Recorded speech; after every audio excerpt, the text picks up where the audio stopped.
of the roads. This is my racetrack that I built with my help of my mommy. But you did most of it. Yes, and then look at this.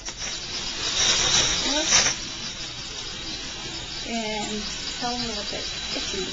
The issues was that right here was broken.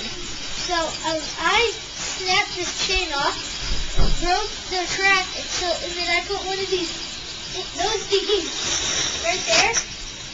And so now it's the same problem right here. And now when it works really, really good. Really well. Great job, Cole. Cole's very proud, and you should be, because I want to see my daddy. he stuck with it, and he found the problem and solved it. All on his own, he did a really good job. Daddy would be proud. Okay. Congratulations. Yay!